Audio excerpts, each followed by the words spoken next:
Hey guys, welcome back to According To. I'm Megan. And I'm Ciera. For this week's episode, Megan and I are going to be talking about weaponized incompetence and then the mental load. I was like, what was the second word? I've had this thought of like a topic and episode idea for a while because I already forgot the person's name on TikTok. I have seen this girl's TikTok, and I will make sure I find her before we move on too far. And she's a mom, and she pretty frequently talks about just like both of those concepts. And I feel like they're really interesting topics of conversation for people who are in relationships. Like, I feel like it's something you don't think about until you're experiencing it. Well, it's also so normalized that it's just kind of like, what do you expect? Yeah. And so how would you describe it in your own words? We're previewing right now. Then we'll jump back to our weekly spotlights and catch-ups and all of that. But just to give you guys a preview of where we're at. Also, I think we're premiering this episode earlier than normal. So welcome to a morning listen if you have not been able to do that before. Haley inspired us to do this because she is now commuting to work and she wants something to listen to on her commute.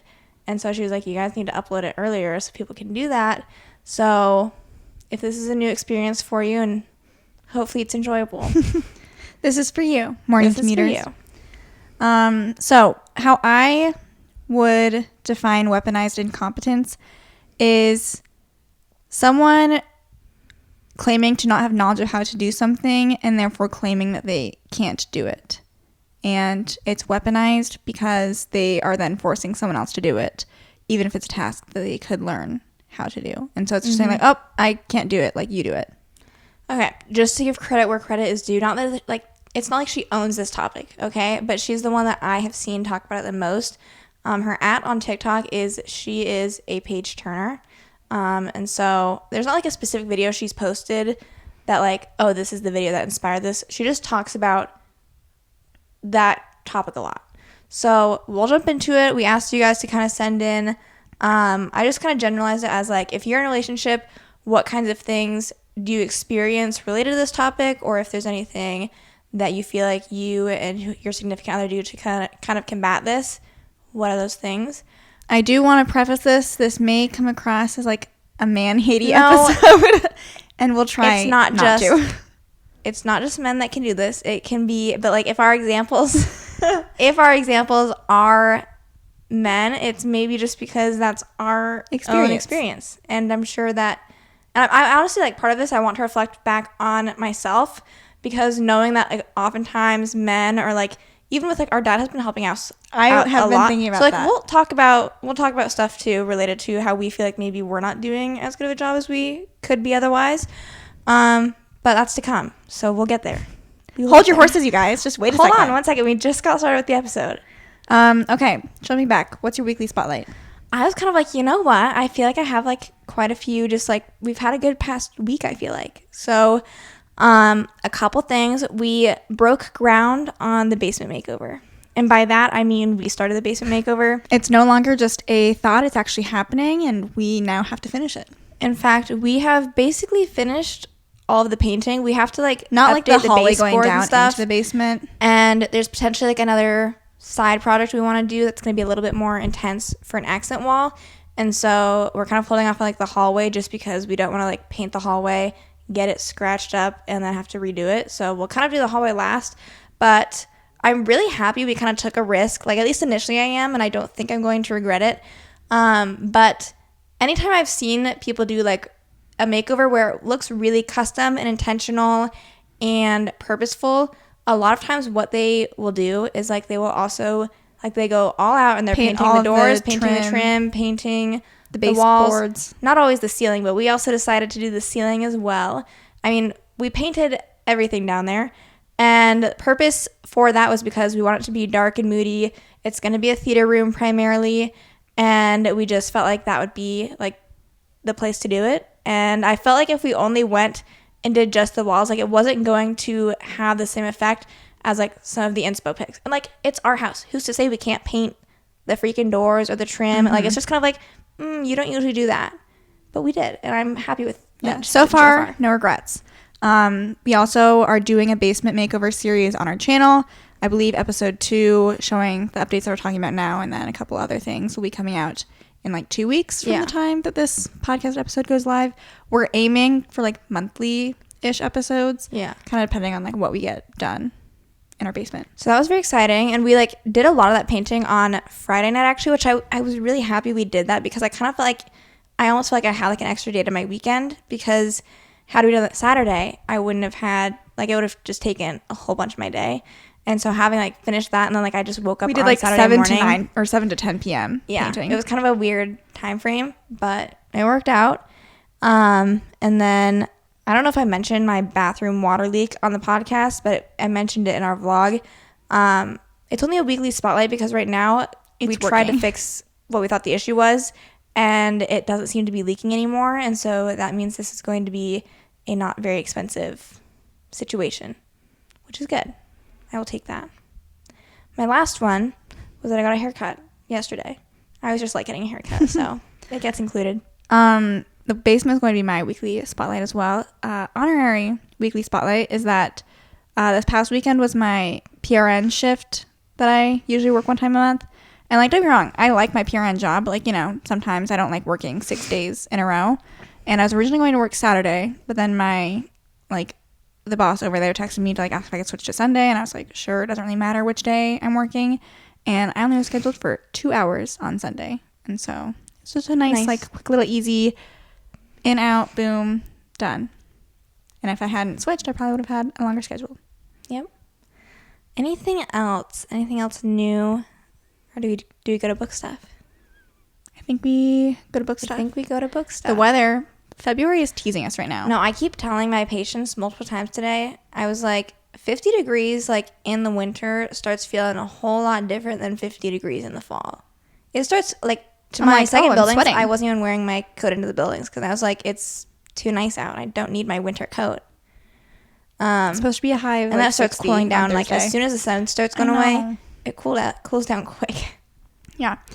I do think unfortunately it's not going to stay warm. It's going to get cold again before it gets warm. But Punxsutawney Phil supposedly coming early. Did you see a TikTok? Someone like was messaging their boyfriend, and they said like, they're like, oh, like the groundhog, and they like made up a name for it. I don't remember what the name that they said was though. It wasn't Punxsutawney Phil, but then the girlfriend was like, Punxsutawney Phil, and he was like, you just smashed your keyboard. Like that is not a name. I wish I knew what he called it because it was funny. Anyway, Did he think that's what the name was? Yeah. Like what he typed? Well, he also called it a groundhog. Or no, he didn't call it a groundhog. What did he call it? I was like... Because it is a groundhog. He called it like something else, like a guinea pig or something. And I'm probably not going to find it. So he was just like kind of joking, like no one knows that much about Groundhog's Day, and then his girlfriend like did. Yeah. His wife's name is Phyllis. Did you know that? Punxsutawney Phyllis. I didn't know that he had a wife. I saw someone... Matrimony is a big deal in the I saw someone community. making a TikTok trying to explain Groundhog's Day to their European boyfriend. And they were just like, you're messing with me right now, aren't you? Like, this isn't a real thing. And it's just like, why? How did this get started? It's like, no one really cares. No one cares. No one celebrates Groundhog's Day. It's more so like, you just hear about it later. Like no one who actually watches it. You know what I mean? Like, how many live streams do they get? And also, then who decides, oh, he saw his shadow? You know what I mean? What does it really mean to see his shadow? What does he do? Well, I think it honestly just depends on if it's sunny or not. But is it saying like we saw his shadow or he saw his shadow? I think it's like we would see his shadow. Like, okay, it's not like the groundhog's reporting to us. That's what I'm saying. It doesn't make any sense. That's just my thought. I've never looked into this. Okay, where were we at last time? And you always get that information like from someone of like, oh, he saw his shadow. Where did you get that information? I bet there's a Twitter account for it. I am currently reading Six of Crows. I'm checking to see when I started this to see if when did I finish my last book? I finished my last book on February 2nd, so that would have been after we had, or no. So that's my last update. I have finished reading Mrs. Nash's Ashes by Sarah Adler, I believe, and I gave it 4 stars. Ciera had read it before me. She kind of thought it was reminiscent of The 7-Year Slip, which I would agree with, and I think that I liked it more than I thought I would going into it. And considering I'm in my fantasy era, I was like, just wasn't sure how like a contemporary romance would hit or not, but I enjoyed it and it was a quick read. So I'd recommend if you're someone who likes contemporary romance. And I'm now reading Six of Crows, and it's been interesting so far. I've been enjoying it. I do think I don't know if it's classified as romantasy, but I do think, I'm pretty sure I added it because there had to have been a romance component to it, but like I didn't go and like reread the description. There's a lot of different characters going on. There's a lot of different gangs being described, different classes of people that, like, generally speaking, I'm reading through and like I think I'm understanding, but I'm also kind of like, I would probably benefit from like a chart, looking at something. Like there's a map in the beginning that I'm like, maybe I should go look at the map again to like see what we're talking about, because like once you're in the fantasy world, like they're talking about so many different things, but like never outright typically explain what it is, and they just like hope that with context clues and continuing to talk about it that you'll figure it out. You're like, I'm not there yet. Like I'm not quite, there's just different things where it's like I am understanding, I'm not like lost, but I could probably understand a little bit more. But it's been good and I've been enjoying it, so I'm continuing to read through that and hopefully finish it by Friday or sometime this weekend. I just finished Powerless a couple days ago. That's by Lauren Roberts. I think technically it's considered YA romantasy, but like, and also like what's crazy, this book is like 530 pages and there's like love interest, the two main characters obviously, and the two main characters do not kiss at all. I know, the entire it's like, book, but also like there's quite a bit of tension, so it's like it and works. there's moments where you're like, maybe, just maybe this might happen, but I realized that after the fact too. I was like, I just got duped. And so, like, honestly, props to Lauren Roberts for, like, usually that would make me mad. Or, like, you know, there's, like, slow burns. And it's, like, then at least, like, the slow burn, you get, like, payoff of, like, I feel like kiss or whatever. It was probably technically a slow burn because of, like, never really having that payoff. But, like, the tension and the moments where they were, like, more intimate and, like, having these moments, it made it so you were still, like, okay, I'll live with that. Like, you accept. But yeah, I gave it 4.5 stars. I thought it was so good. I loved the cliffhanger ending, so I'm excited to read book 2 when it comes out in July. There's also a like novella or whatever coming out. Oh yeah. Mm-hmm. So maybe I'll read that in April. Although I'm kind of like, it's from like someone else's POV, and I'm just like, not that I don't care that much, but I'm like, I don't care that much, but I probably will read it. You didn't get me that invested in her, but I guess if it's not pushing off the release date of your other book and it's just a bonus, then whatever. Maybe I'll dip my toes in.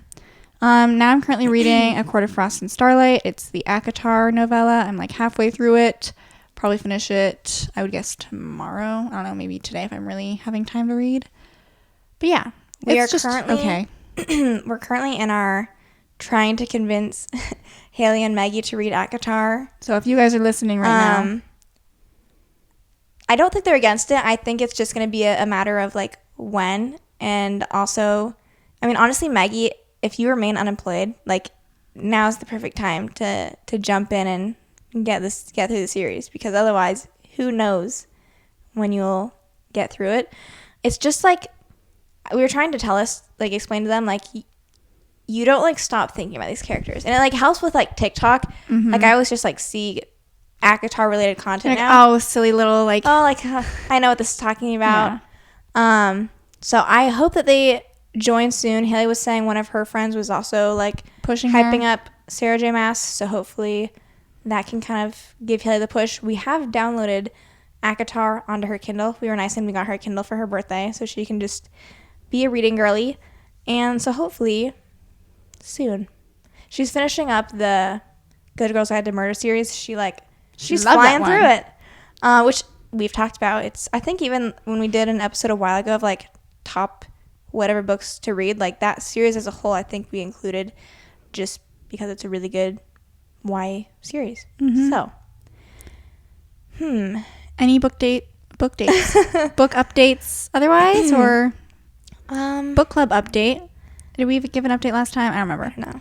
We still don't have a date specifically set, but we are working on getting our first book club date set. We could talk through like some of the books we're like proposing as first Sure. reading So our options. first book club meeting, we're not going to have read a book by then. We're having everyone just like get together and we'll decide on our first book then. And it'll be a good time for like everyone to like mingle and meet each other for the first time. So some options, obviously pending, we're going to get more.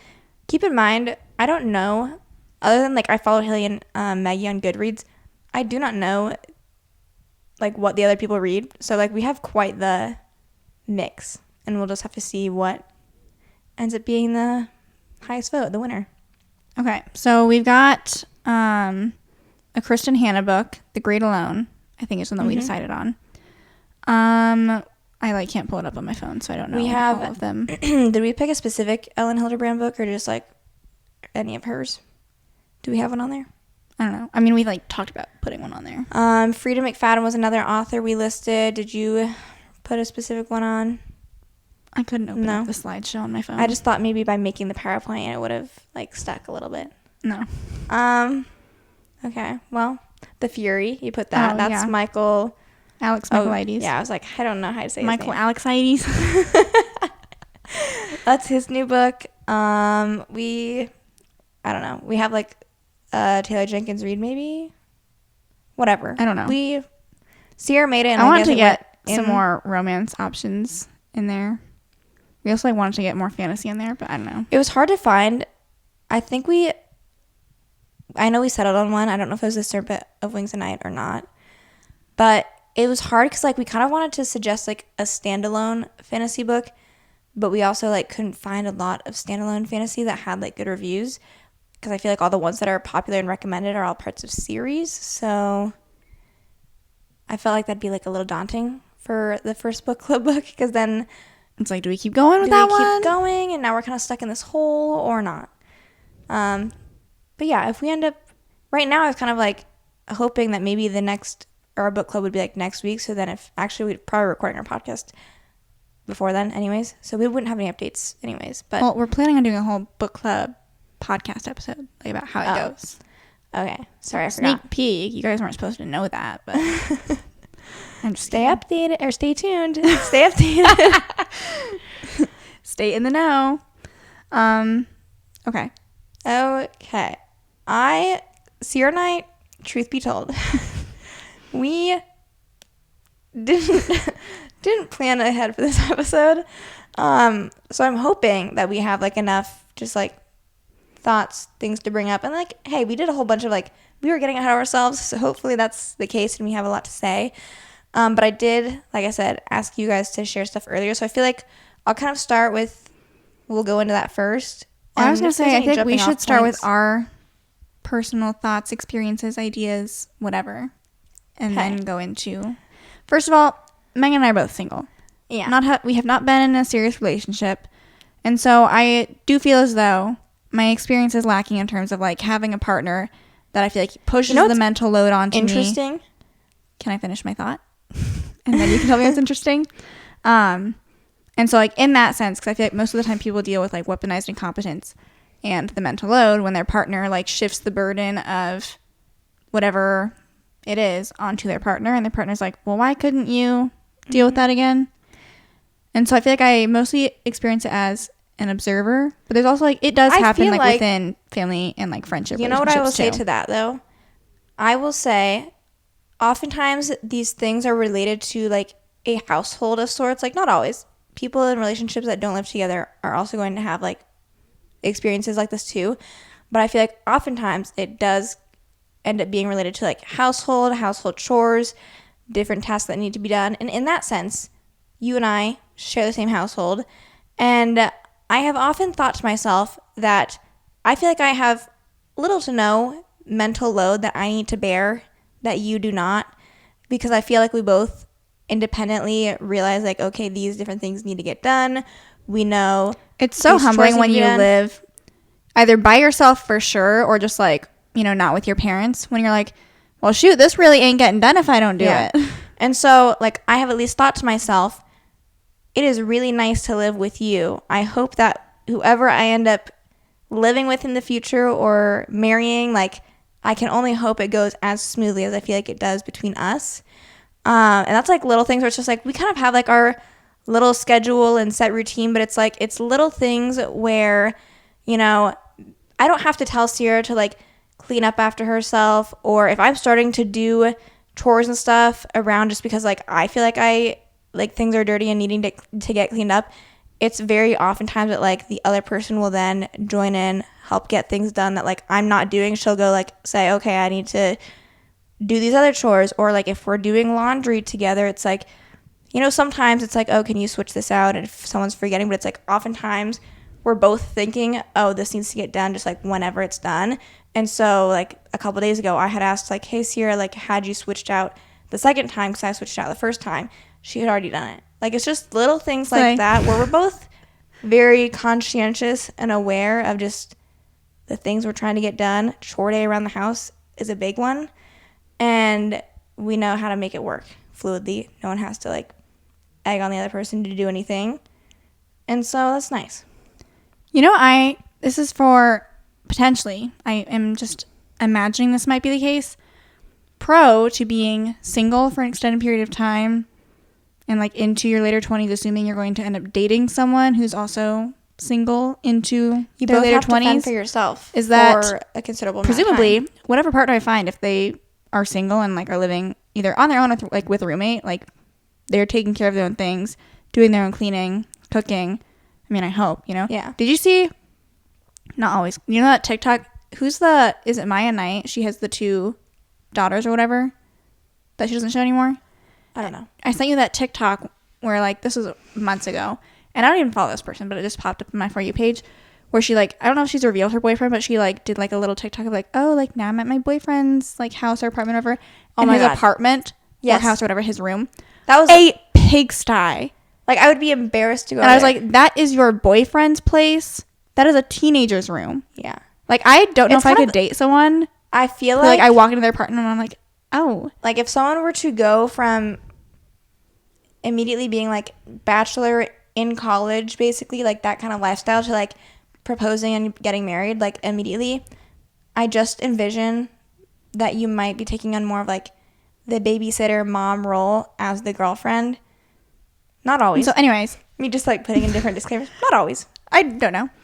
Anyways, I'm saying this is an example of like, maybe it's not always the case, but I imagine like if I'm starting to date someone, like their apartment would honestly like tell me a lot about them, or like if I would continue to see them or not. If I see their apartment or their house or whatever and it's like, oh, Or like, yikes. do you notice how like the guys who like, and this like brings up a whole other topic of conversation of like the persona of being like the put together guy on TikTok, like I'm in love. like all the comments of him cleaning his apartment or just being organized in any way, shape, or form. Like you go to the comments on that, it is all women like asking for the guy to marry them, basically. Separate from the fact that like maybe then a little more reflection, you're like, this guy's like, he kind of knows what he's doing probably. Is then like, then I start like thinking a little bit harder and I'm like, maybe I am not that interested anymore. This is like a thirst trap, basically. That cleaning thirst trap. What I was going to bring up though, like before this, I saw someone make a TikTok talking about like her divorce. She seemed like she was like in her mid 20s or so. And she was talking about how she was getting divorced. And she was kind of saying like the key thing that she like couldn't do anymore was like she's like, I can't feel like I'm babysitting my husband anymore. Like it wasn't like a big fight or like huge problem. It was just like, it was, what I gathered was like, it was the mental load of like, she was always having to do everything. And she's like, I can't do this for the next 50 years. And so it's just like, That is so crazy. I know, maybe I'll see if I can search and find it. But like, essentially, that's what it was. And I don't know what examples she used specifically, but it was just like, I mean, honestly. I thought you were going to bring up, I saw a TikTok of a woman who'd said like she had gotten divorced and she had expected to feel like this big like shift in burden of like taking on way more like responsibilities, chores, tasks. And she's like, I didn't notice that. Like I felt like she was doing the same workload of like managing kids, managing the house as before, but with just like one less person to worry about. So she's like, Interesting. Mental load.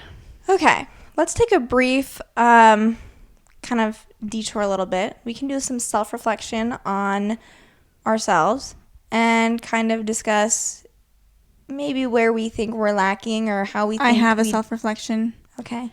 So, we talked about painting the basement this weekend. our dad is like the person that we always call when it comes to like anything. Who you gonna call? My dad. Also, it was funny. I need to read a text that our mom had sent because Megan texted. It was like a group chat with me, Haley, my mom, and Megan. And Megan had sent a picture of her bathroom being demolished, basically. And so my mom and her were both like, "What's going on? Whatever." And so our mom said, like, call your uncle. He's the one who has some plumbing knowledge. He might be able to help. And then Megan said, we. Mom probably thought you were talking about us too. Because I don't think you ever specified that dad was with us. So Megan said, think I did that to my bathroom myself? We are going to get a heater/fan and dry the subfloor and get another sealer and monitor for a few days. And then our mom said, these could be some good video ideas to post for other single girls that are homeowners on fixing things themselves. And then I said, she's fixing it with our dad. Like, our dad had this idea. Our dad did all this work. Yeah. So speaking of my bathroom ordeal, okay? I found this out, like, I was walking my bathroom as I was getting ready in the morning, and I noticed my floor sink a little under my foot because it is warped up now. And so I step on it, and I'm like, uh-oh, that's not good. And, like, so then I take a picture of it. I sent it to my dad because who else am I going to send it to? Now, I took this picture before I went to go work out at the gym, and so I hadn't sent it to him quite, like, as soon as I took it. I waited a little bit, like, later before I went to work. But I was, like, trying to think to myself a little bit. I was just like, what would a girl do? What is to be done next?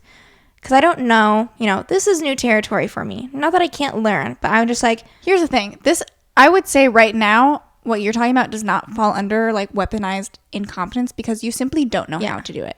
And, like, I was trying to look up, like, if I were to call someone right away, and, like, I was going to have my dad look at it first, but I was just like, who do you, like, does a plumber come look at that? Are there different people who come look at water leak stuff specifically? I don't really know. I think you'd call a plumber first, but I have no idea. My Google search was not very fruitful. But I was kind of like, okay, realistically, like, given the floor is warped, like, I kind of knew at the very least that, like, the floor was going to have to come up. So at least I knew that. To be honest, I don't know if I would have thought to take the toilet off. But my dad was like, okay, so we got to take the toilet off. You're like, oh, shoot. And to be honest, like, I tried to pride myself in, like, if there's a problem to be dealt with, I try my best to figure out what it is. Or at the very least, like, anytime my dad does anything here, like, I'm there with him. Eyes are on there, him. trying to be helpful. If not, like, you need a tool. hands-on. What do you need? And exactly. Oh my God. When he was, this is a side note also, but like every 2 seconds when we were in the basement painting, he's like, where is this? I'd like run to go grab it. And he's like, not that. Like, and then he'd go get it himself. And I'd be like, okay. So I could have looked up how to remove a toilet, but I didn't have to because he was there and he removed the toilet. It's not that hard. I could do it in the future. Okay, so I'm learning things. But anyways, we take that out. We're trying to figure this out. Basically, we were just like, okay, we're going to try and dry the floor and, like, we'll do that first. Like, we didn't have, like, it was not problem solving on day one. We were just like, we'll turn the water off and dry the floors. And I was there to help and watch as needed. I have done, like, to, toot my own horn a little bit. I have, like, fixed something in my toilet before already on my own. I replaced my toilet handle. Because guess what? Like, I am capable of Googling. I figured out what seems to be the issue. I looked at my toilet. I found the replacement part. I replaced it. You changed a headlight in a car. I've changed my headlight in my car because I Googled it. Ciera and I installed that light in our dining room because we YouTubed it. So we try within reason to, because I feel like not have to reach out for someone that, like, we're padding up our resume right now, because I feel like the flip side of, like, for women, it's like looking at men passing chores along to women. So I feel like guys are always like, well, we do the handiwork stuff. So this is Megan and I saying we do our own handiwork. We try. Except for my dad helps sometimes. Depending on the project. Okay. And also it's his love language. He likes helping us out. He likes having a project. Okay. So before you guys go crazy, we're looking at you. Anyways, so that's kind of been my bathroom situation. That was kind of what I was going to talk about. It was funny because, like, there's one, and I also feel like I'm the one that's just, like, level-headed, cool, calm, and collected. Oh my God, while my dad is the one just, like, everything is a problem, everything's an issue. We were getting carpet on, like, different parts, or we were getting paint on different parts of our carpet a little bit downstairs. And to our dad, it was like the end of the freaking world. He's like, well, I don't know what we're gonna do. I don't know what you guys are gonna do about this, because, like, he would be, like, kind of getting, not, like, anxious, but, like, having issues with it. And then he'd be like, well, I guess it's your guys' house. Yeah. So like if you he'd be like, well, do you guys care? Don't care? And we'd be like, not really. He's like, well, then I don't care. But he like did care. And then he's the one that like went and got like Cleaned ammonia the carpet. or whatever the frick he got and came back to clean it because it was bothering him. And yeah. Anyway, Love I was you, gonna Dad. say, this is an example, true example, I think, of weaponized incompetence on my part. So day 2, we were finishing painting our basement, and we're getting to like, there's not a lot that had to be avoided when it came to painting because we were painting all the like the ceiling, the baseboards, everything. But there's like different areas where I'd be like, well, this is a little bit too close to something, so Dad can do that one because he's better at trimming than I am. And it's more so that it's not that he's necessarily better, he probably is, but like I was like, I just don't even want to try. Yeah. You know, I think I'll let him do this. So he'd like go and be like, why is this not finished? And I was like, well, I figured you could do that. Or like the trim for like the doors. I was like, you can, Like we you would like can do that. the trim for the door and then I'd like get close to the floor and be like, well, we don't want to risk getting too close to the floor, so Dad can do that one. Yeah. Which honestly, see, he's smarter than me because he had a method to his madness. He And so grabbed, I like, wouldn't a have figured that out. scraper to like be his little guard because like we couldn't tape down on the carpet. So he was smart with that. And now I guess we know in the future for ourselves. Yeah, if we when paint the do it trim again. But yeah, that was a moment where I was like, you know what? I am just sitting here doing nothing now. oh, And then he'd be like doing something like, and like, what are you guys doing? And I'd be like, like there was You like know? a couple times where we were just like sitting on the carpet, like staring at him. watching him paint. And he's like, and you guys are just I'd be watching. Like, well, the walls are done, the ceiling's done. I was like, yeah, there's not much else to be done right now. I'm just And then he'd be watching like, you. you guys could like take the light and like look around. And I was like, you know what? It's going to be dark in here anyways. So it looks good right now. I know. I'm like, you're caring too much. It will be fine. We just need like an overview. When you look at the basement, you're like, wow, we don't usually get too close. Mm-hmm. Don't get too close. Okay. We can certainly jump in with anything that I talk about. But, so first person responded saying, I think before you move in with someone, you need to have a conversation about household tasks and how they will be split up and done, as well as a conversation about money, and this will avoid a lot of the issues of mental load and weaponized incompetence within the relationship. It is kind of crazy how it's like, it's basically talk about it. running a household. Huh? Oh, like He and I had two different thoughts there. I just was kind of like, it all circles around just like being able to like coexist with someone a little bit. It really does. I was saying, talk to someone because it seems like it's funny how 9 times out of 10, every time someone brings up like an issue within a relationship, it's like, well, did you guys talk about it? And it's Have you guys like well, had a no. conversation about it? No, I'm just complaining about how much it annoys me. I do think like this is like, yes, duh, like you should talk about it. I think that as long as things are split 50-50, that can look like you take these chores and you take these chores, and then like that's 50-50, or it can look like, you know, we split the tasks, like you do the groceries half the time, I do groceries half the time, you do the dishes half the time, I do dishes half the time. Yeah. I do think that something else that comes up with like mental load and weaponized incompetence is that when you do like the splitting of like the 50-50 tasks, like, oh, like the woman does like the inside stuff and like the guy does the outside stuff. And I feel like, I mean, it's hard to argue like what's more or less work, because oftentimes like the household tasks are more frequent but potentially less work or maybe less time consuming, and that guy will say like, well, I'm like gonna mow the lawn and like shovel the driveway and do the outdoor tasks and like all that stuff, which is typically less frequent but might take a longer time. And so how do you I feel like also, so this one, talking about like indoor and outdoor stuff, this one that someone sent in is kind of related. So they said, my husband and I have talked about how so often men do the jobs that are more in the present moment, like dishes, lawn care, manual labor, while a lot of the time women take care of the tasks that require forethought and planning, aka mental load, such as planning meals. I was gonna say grocery meal planning shopping, is my least favorite thing. planning vacations, getting gifts for family members. Like those are all things that like they don't get done just on a whim. They require someone to Like, could you imagine think about it beforehand. like this is also just, again, this is me stereotyping, but like it's so common that like we don't even bat an eye. I feel like if a guy was to say to his wife, hey, like my mom's birthday is next week, can you like pick up a present? No one would bat an eye about like at that. But if I were to like be doing something. I go to my husband and say, hey, my mom's birthday's next week. Can you get her present? Him, and then probably everyone else would be like, why is he getting it? You know what I mean? Yeah. I feel like that's just another example of like expectations and mental load of like, it's okay for like one instance that we've normalized, but like if you flip it around, you're like, oh, that's kind of weird. Yes. I lost the story post. Hold on. One moment. If a guy planned a vacation that we were going on, Could you imagine? First of all, I'm kind of like, I'm in this way, Like, Ciera. send me the itinerary. In this way, Ciera lacks mental load and I give it to you. forethought.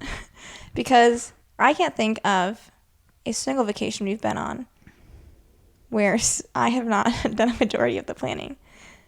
And who wants to go on more vacations?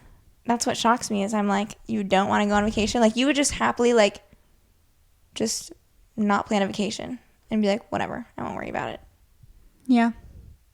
See, I'm like, it has been a year since I've had a week-long vacation. I am due for another week-long vacation. And so, that's what we have going on. Okay. Someone said that they have a shared calendar with their boyfriend who has full access to edit and view it, and he still regularly asks, like, when they are free to do said things. This is like the same energy as when someone asks you a question and then you like start to pull out your phone to like Google it, and then you're like, you have Google. You Google it. That's like a very just like common like day-to-day type of thing, like between you and anyone. And it's like, I understand if someone has like a little bit more expertise in some areas where maybe it requires like a more specialized answer. Do you like the one person who sent in a response that was like not the right response? So Megan had asked for like story stuff related to this weaponized incompetence and stuff, and one of the responses was, global warming, murder documentaries, is social media a blessing or a detriment to society? And then they responded again and said, sorry, I read that too fast, thought you were looking for podcast topics. Yeah, and it was like the first one that like was sent in. So when I went to like originally go back and like look through this, I was just like, what is happening? What are we talking about?